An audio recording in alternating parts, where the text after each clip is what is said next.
नमस्कार मंडळी, मी धनश्री पाटील आणि welcome to my YouTube channel.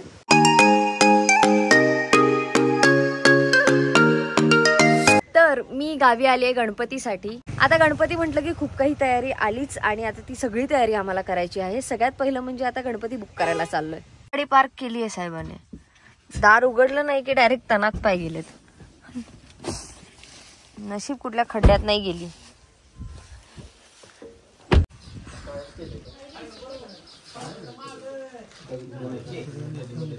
पहिल्या कारखान्यात आलो तिथे गणपती तर सुंदर आहेत, पण गणपती उरलेच नाहीयेत कारण 2-3 दिवसच राहिले. त्यांची पण चूक नाहीये. सगळीकडे एवढ्या सुंदर आणि गोड मूर्त्या असतात की असं देवाला सिलेक्ट करणं म्हणजे खूप मोठं कन्फ्युजन वाटतं माझ्यासाठी.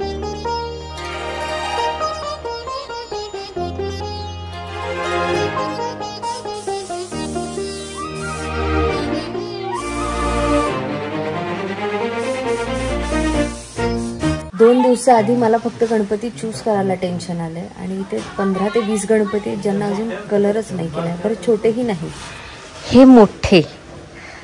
तर ह्यांना कसं टेन्शन येत नसेल ना? येत असेल टेन्शन. रात्रंदिवस काम करत असतील. मी त्यांना 4 वेळा विचारलं, तुम्ही कधी करणार आहात हे सगळं? किती जण आहात तुम्ही काम करा?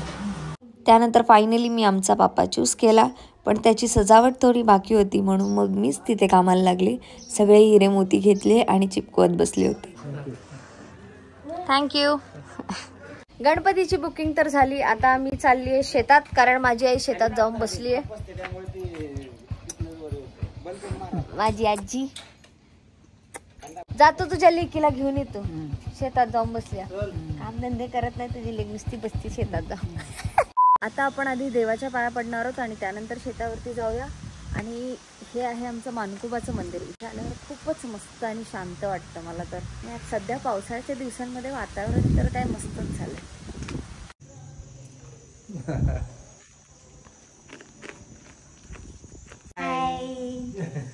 ही माझी चुलत मावशी, मोठी मावशी. चल मी जातो शेतात. तुझी भण तिकडे बसली आहे. जाऊन चहा पेणार कधी? आता आल्यावर तिकडेच येतो चहा प्यायला घरात. बरं चला.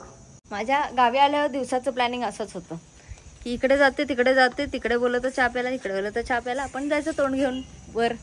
चला चहा प्यायला. पावसाळ्यात गावात कसं मस्त वातावरण. सगळीकडे हिरवळ आणि वारा.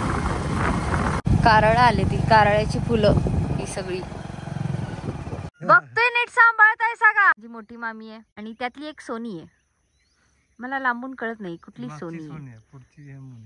मागची सोनी ती तिचं कालवड. आता शेतात आम्ही आमच्या मम्मीला शोधणार आहोत की कुठल्या शेतात जाऊन बसली आहे ती माहित नाही. पावसाळ्यात सगळं सुंदर आहे, सगळं मस्त आहे. फक्त एकच प्रॉब्लेम आहे की शेतात आल्यावर अचानक कुठल्याही चिखलाच्या खड्ड्यात असा पाय जाऊ शकतो तुम्हाला. पचक पचक पचक बोलली की कुठेही चिखल असू शकतो. तोपर्यंत चिखलाचीच वाट मध्ये घेऊन आलाय पप्पा तुम्ही मला. ह्या सुंदर चप्पल्याची नक्षीकाम बदलणं. आणि हे चप्पल माझं नाहीये, मम्मीच आहे. मम्मी मला शिव्या घालेल की शेतात हे चप्पल का घालून आलीस बर. चारी बाजूने मस्त अशा मोरांचा आवाज येतोय आणि मी व्हिडिओ चालू केल्यावरती आवाज गेलेला आहे. का माझा असा पचका होतो. ही आहे आमची शेती. काय केलंय आपण पप्पा शेतात? सोयाबीन केलंय आम्ही. सोयाबीन हे तर अजून खूप वाढतील. हे आता बेसिकच आहेत. हे बघा तिकडे भुईमुग पण आहे तिथे. आणि हे सगळं शेत माझ्या मम्मी पप्पांनी केलेलं आहे. ते गावी येतात आणि हे सगळं सांभाळतात. हे सोयाबीन आणि हे आमचं भुईमुग. भुईमुग म्हणजे शेंगा, ग्राउंडनट, पीनट. भुईमुगाची शेती आहे आमची बर का. माझी मम्मी आहे तिकडे, छोटीशी दिसली आहे मला. हे बघा ही. आता आपण मजा करूया. ए आनंदी, ती नाचते शेंड घेऊन. ए चोर, ए चोर चोर चोर. ए कोरडू ते काँग्रेस आणि पाथर ह्याची भाजी करून बी खातात. या पाथरची. हे ना पाथर. हे पाथर त्याची भाजी करून खातात. हे सगळं काढायचं नाहीतर हे आपल्या पिकाला मारक असते. हा. आणि ही माझी आई तेच करत बसलेली इथे. माझी चांगली साडी नेसून. त्या शेताला लागून आहे हे तलाव. आमच्याच भादीत आहे म्हणून ही मधली ना, तिथेपर्यंत आमचं शेत होतं, पण मग ते तलावात गेलं एवढं. मी लिंबाचा पाला तोडून घेतलाय, कारण आंघोळीच्या पाण्यात घातलं की ते चांगलं असतं आणि ताजा ताजा लिंबाचा पाला इवन केसात घातलेला चांगला असतो, चेहऱ्याला लावलेला चांगला असतो. आमच्याच झाडाचा लिंबाचा पाला तोडून घेतलाय मी. भुईमुग उपटून बघूया काय आलंय का त्याच्यात.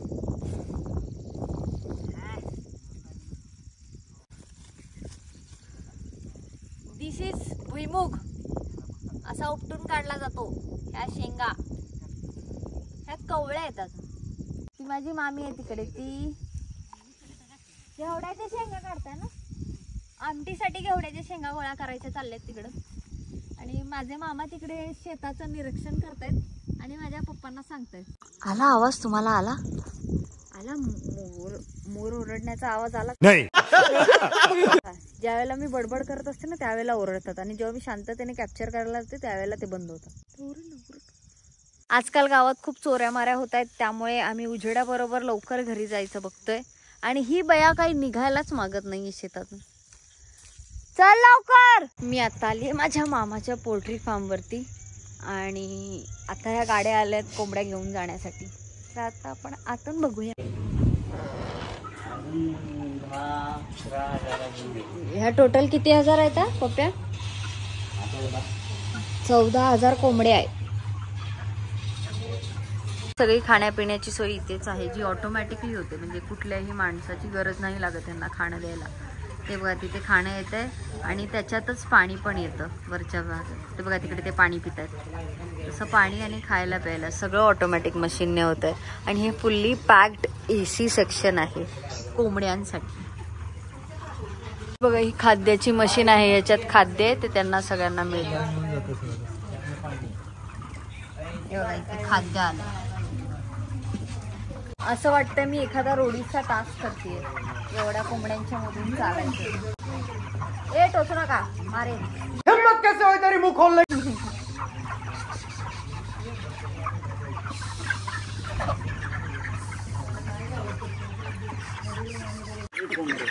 ज्याला वरती हे नाही काय, तुरा नाही, ती कोंबडी.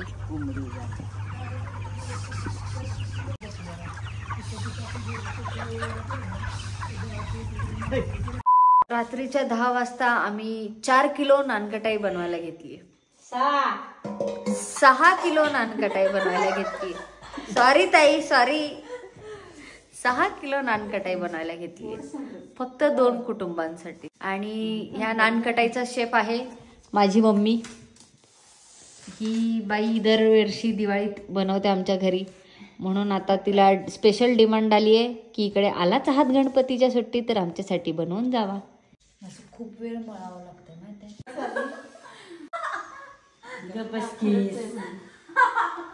अगं वाटलं पाहिजे ना, ते सिरियल मध्ये कसं दाखवतात तू मेहनत केली आहेस असं. तुम्ही बजेट केलायचा, माया खायचं करू नका. हे नुसते खाण्यासाठी असते इथे आमच्यासोबत. काम ते काही करायचं नसतं तिला. काय